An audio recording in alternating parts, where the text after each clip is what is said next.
Hey guys, Geo here, and it's time for a new video. Yes, it is the 2nd of April today, which means it was the 1st of April yesterday, aka April Fools. So that means Jagex posted their April Fools joke, which was in the form of behind the scenes update. In this update, they basically said party hats would have a tear option as a default option, and they were releasing a couple of new summoning familiars. There was plenty more, so if you want to read that, I will put a link to that behind the scenes if you haven't already read it, which you probably have, in the description to this video. I'm currently at 8 Patrol because I want to train some agility, and I've gone completely the wrong way. I'll be training agility because I want to get 97 obviously for the effigies without potting, and I want to be able to get the agile. I think the agile is pretty sweet, and I need something to be doing in this video, so I chose agility. I'll probably get bored quite fast, and I forgot the penance horn, but it doesn't matter, I will do it anyway. Anyway guys, and moving swiftly on, I want to quickly talk about bot hunting. Now I know, oh bloody hell. Now I know that Jagex have not done much with bots recently, or so that's how it seems. They don't seem to care. I'm not sure if that's the actual circumstance, but that's how it seems. So players seem to have taken disposing bots into their own hands. Now a prime example of this is killing the Tazar bots by dropping noted lobsters, as that messes up some of the bot systems. Now my friend Roger actually made a guide on this, how to kill them, which I will link in the description if you're interested in getting some nice loot. But that brings me to the point, you know, if you guys are bot hunting, what bots are you hunting? And if you're doing it, why are you doing it? Just for fun or to earn some money? Have you got any tips for other people? What bots do you do? What bots do you try to get killed? I know some people do the Karamja fishing one, some people do the ranging guild, some people do Tazar, and there's probably quite a lot of others that people try to get killed.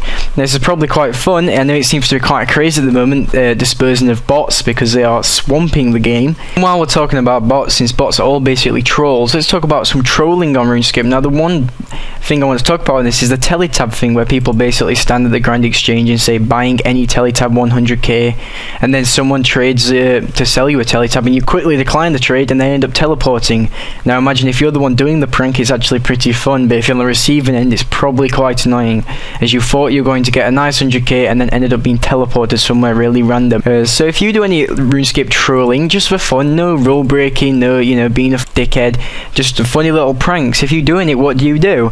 All I know is the teletab one, which seems to be quite big at the moment. A few people I've seen doing it at the Grand Exchange. And yesterday I also went to the Dual Arena with Nexus and Prey PVM, and we had some fights. However, I did get a bit cocky and decided, Nexus, I won't duel you with armor, I'll take my chest plate and my legs off and I'll fight you. And he actually raped me, so I actually lost a mil, because I was staking a mil and he wasn't staking anything. I didn't think I'd lose, to be honest, so you know, I kind of learnt my lesson there, so congrats on the 1 mil. While we're also talking about those guys and then another guy called Leylin actually made me a screenshot where they spelled Geo with flowers, and I loved it. It was pretty awesome. So thanks a lot for that, guys. It made me laugh. I loved it. Okay guys, so let's quickly talk about the behind the scenes update this month. Now there were basically 3 vital points, well I thought were 3 vital points on the behind the scenes, which were basically the new lunar farm, which is called a nope, what was it? Yes, I just checked and it is actually the livid farm. Then this will unlock 8 new lunar spells and allow you to train some skills quite effectively, I do believe. I'm not exactly sure how it's going to work, because it just seemed a bit vague when I'm watching it. But anyway, the requirements for that will be lunar diplomacy, a magic level of 70, a farming level of 60, a crafting level of 60, and a construction level of 50. Now this looks pretty fun, and I love the lunar spells. They're usually quite helpful and they can be very useful for all sorts of things on RuneScape, PKing, Slayer, farming.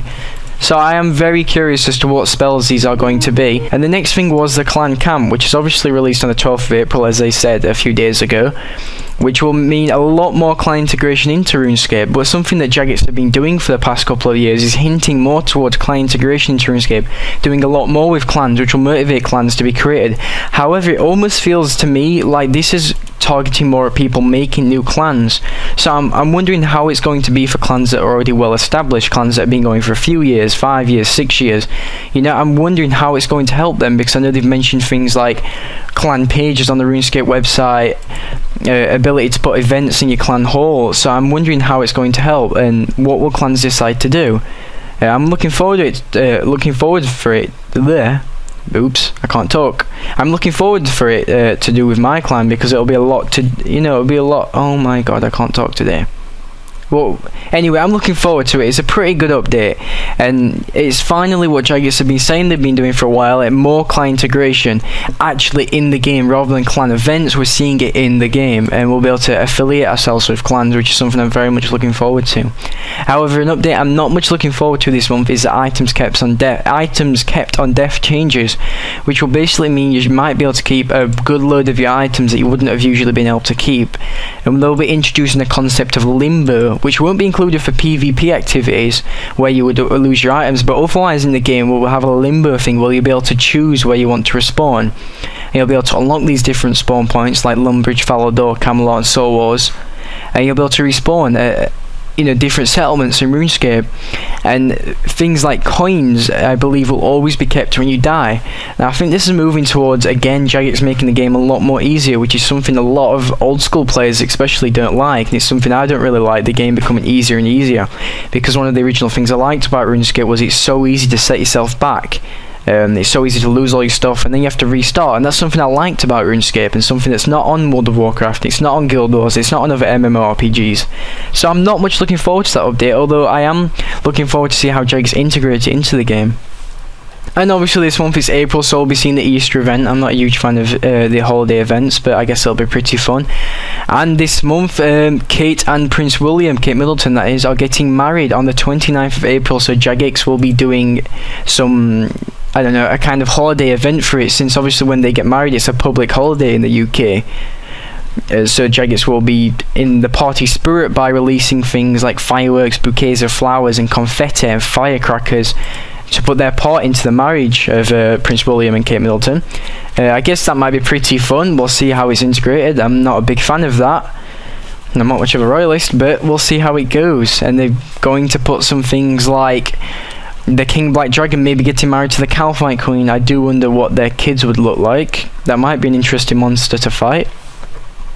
And yes guys, I did hit 1,000 subscribers, and my 1,000 subscribers celebration video will be the video of the Castle Wars event. And the Castle Wars event details will be at the end of this video, so be sure to watch to the end, and they will be in the description of this video, the time of the event, where to go, what clan chat to be in, and any other details about the event. So yes, I did hit 1,000 subscribers, so I'll be making the celebration video for that after the Castle Wars event, using the footage from that.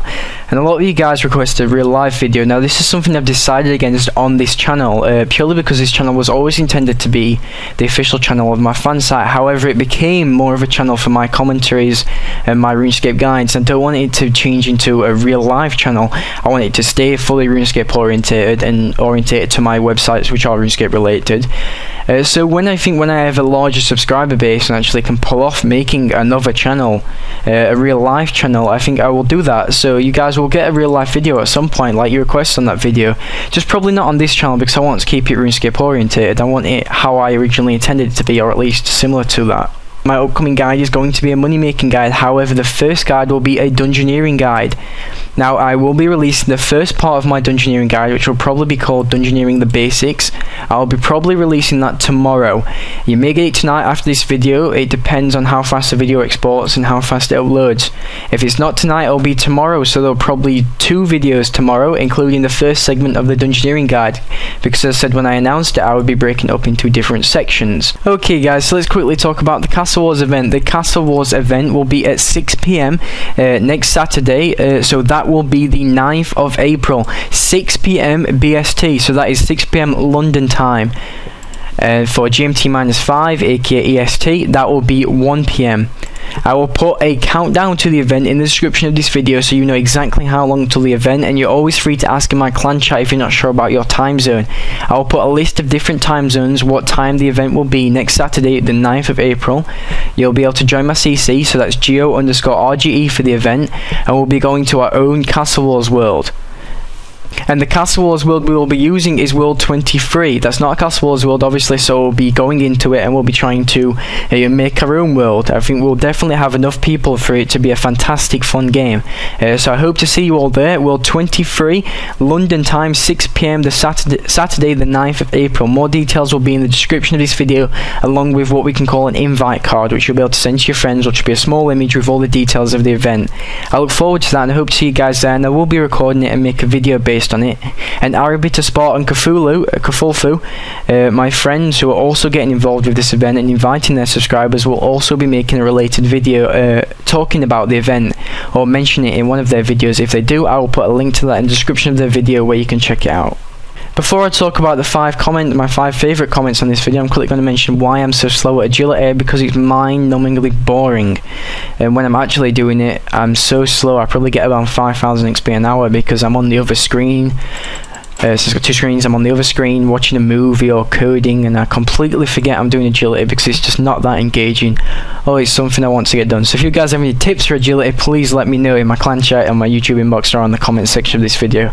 That will be majorly useful for me. Now, a quick reminder, guys. A lot of you guys said I should remind you to like the video because you forget. So if you like this video, be sure to like this video, and if you're not subscribed and you enjoyed this video, be sure to subscribe, and if you liked it a lot, be sure to favourite it, and be sure to comment, because I keep asking you to comment. I love you when you guys communicate with me, so please keep it up. So be sure to like the video if you enjoyed it. Thanks, guys. And the top 5 comments which stood out for me on my last year's Ramblings video was, the first one was from Undead Corpse 123. Now, I picked this one out because a lot of people have been asking me questions like this, especially in my YouTube inbox, and he said, you say you have an Alienware, I'm thinking of getting a new PC, shall I get an Alienware desktop or something else? Please recommend a good gaming PC. I'm looking to spend around £700 to £1,000. Now that's around $1,000 to $1,300, around that anyway. Basically, I would never buy a PC. I would always custom build my own PC. I would never buy an Alienware PC or a Dell PC or Acer. If I was going to buy a PC, I'd always custom build it. So I'd massively recommend, if you're going to want to buy a gaming PC, build it yourself or find a friend who is able to build it for you. If you buy the parts, you're going to save a lot of money that way, and obviously you're still going to have warranty on all the parts. It's a much cheaper way to do it, and it's a much, you get much more for your money, and you'll end up with a much faster PC than buying it from Alienware or Dell or Acer or anything like that. So that's what I recommend, a custom built PC. The second comment was from my friend Josuke789, aka First in my CC. Do you like pie? I like pie. I bet you like pie, you fatty. And the next comment was from Take Me Away. I actually liked this one. I thought it was pretty funny. It was actually marked as spam, but I liked it. He says, this is the last time I buy a keyboard from eBay, and all the letters were upside down. I actually kind of tilted my head to read this one. I actually thought it was pretty funny, but you guys didn't seem to like it. And the next comment was from ElfBlade619, and he asked, can you do a crib style video when you get your own place? I actually responded to his comment because I actually like the idea of that. So it's definitely something I will consider when I get my own place in September or August, or whenever I do get it. And the last comment that stood out to me out of the 5 was from Rand's Production. You should record in fixed, not full screen or resizable. I don't actually record in full screen because that would be 1080p. I don't play in it, so I don't intend to record in it. However, I do play in resizable. I don't play in fixed because I have quite high resolution screens and I've got bad eyesight. So it looks so tiny on my screen when I'm fixed. Really, I only do it for PKing, and that's just because it's less space to be moving the mouse around. And if I recorded in fixed, you guys would all complain about the low 240 or 360p like you do before it's even finished rendering on YouTube. So no, I won't be recording fixed. I will keep the resizable, and I'll keep it at 720p because I think that's that's a good place to be doing it. 1080 might be a bit small, and I think fixed, is not high enough resolution. And I don't play in it really, apart from PKing, so I don't really intend to record in it. So thanks for all them comment, guys. I did read all your comments on this video. I just chose 5 that stood out to me, or I thought would be useful to read out for you guys on the video. Keep up your comments. Be sure to subscribe if you're not already subscribed. If you enjoyed this video, thanks for subscribing if you're already subscribed. I hope you're enjoying my videos. Be sure to contact me if you have any suggestions, requests, or just questions, and jump in my clan chat, which is Geo_RGE, and don't forget about the upcoming Castle Wars event on the 9th of April, next Saturday, to celebrate my 1,000 subscribers. Details are in the description of this video, or you can join my clan chat and ask me for any other details. Thanks a lot for watching this video, guys, and I hope you enjoyed it.